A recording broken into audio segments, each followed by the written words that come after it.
flying in.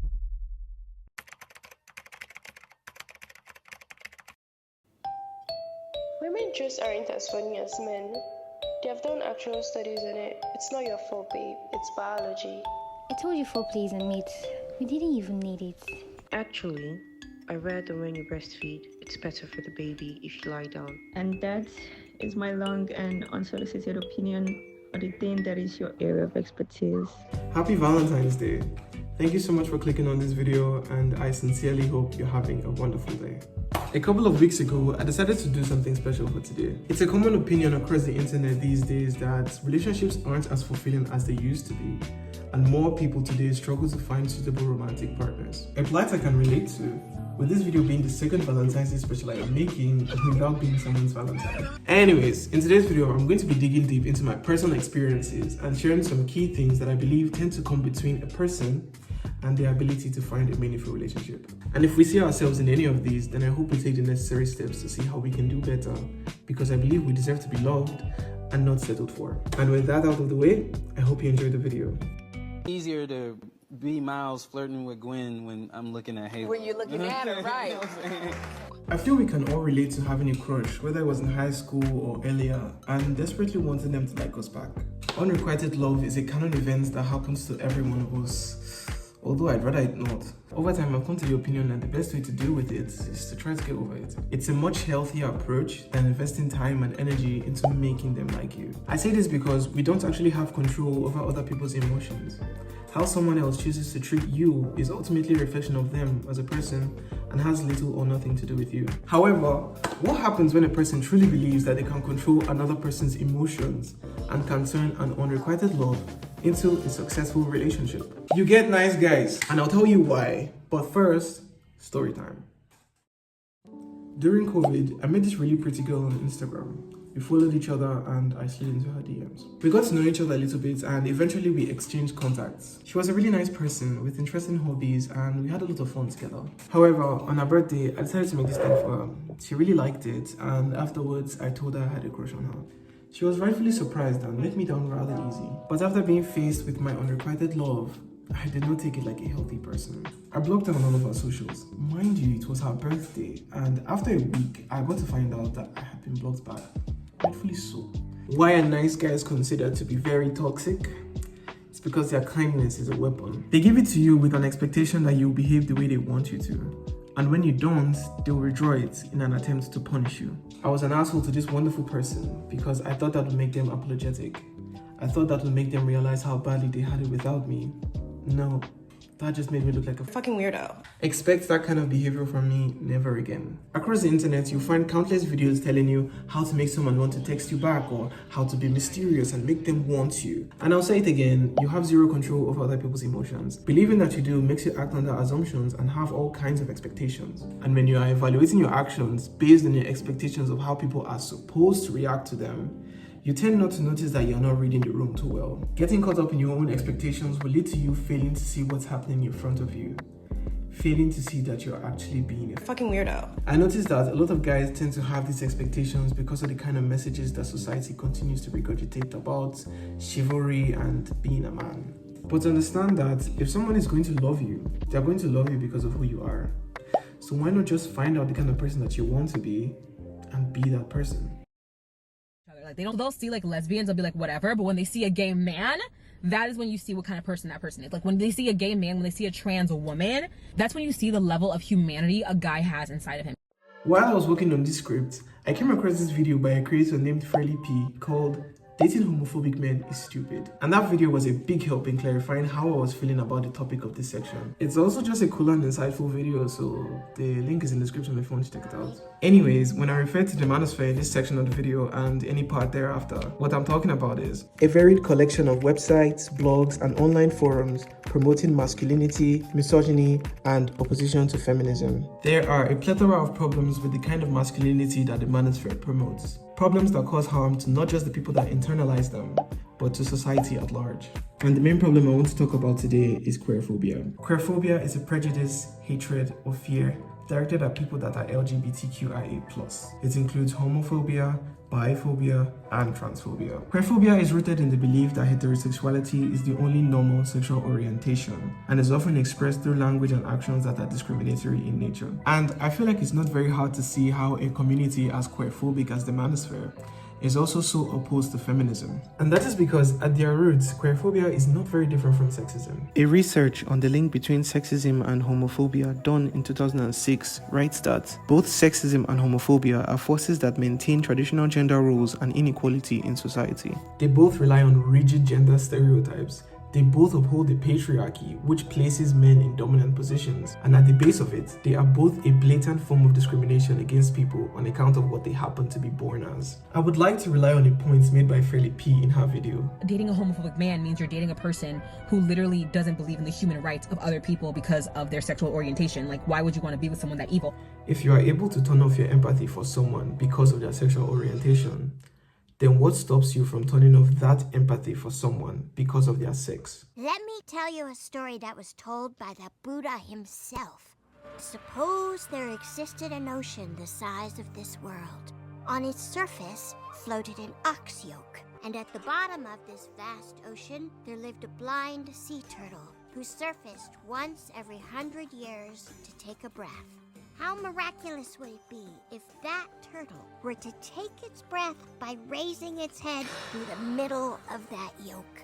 This is how miraculous it is that you were even born. Our differences as humans are things that deserve to be acknowledged and celebrated, not things that we ignore in the name of tolerance, and certainly not things that we use to classify ourselves. Being born a human in and of itself is a miracle. Let us not disillusion ourselves into thinking that some humans are more miraculous than others. Men didn't before have to worry about this. They can be silly, fat, funny, intellectual, hardcore, sensual, all those different things, philosophical. But with women, they always have to be feminine. And what I like most is not everybody say, this is the age of women or whatever. I think this is bullshit, I just like to see women who can be characters and can be themselves. And number 1, 2, and 3, they are what they are. And number 10, they happen to be women in the same way as you happen to be Spanish and I happen to be Icelandic, You hit the nail on the head. I was going to say this thing now because I was watching one guy was discussing one lady about talking about Tyler the Creator, and they're talking like lots of guys are still really cool with Tyler the Creator even after it came out and everything, even as a bisexual man. And they're like, the guy was like, oh, one part of it is that he makes really good music, like Prince. Undeniable. Yeah, like Prince now. Niggas are like, you can't be like, man, turn off that Prince, man, that nigga's bi. Nobody's like, what? Prince? So he makes really good music, so that's one reason. The second reason is that he's still very masculine. So a lot of homophobia is really just femphobia. And I was like, holy shit, that is so true.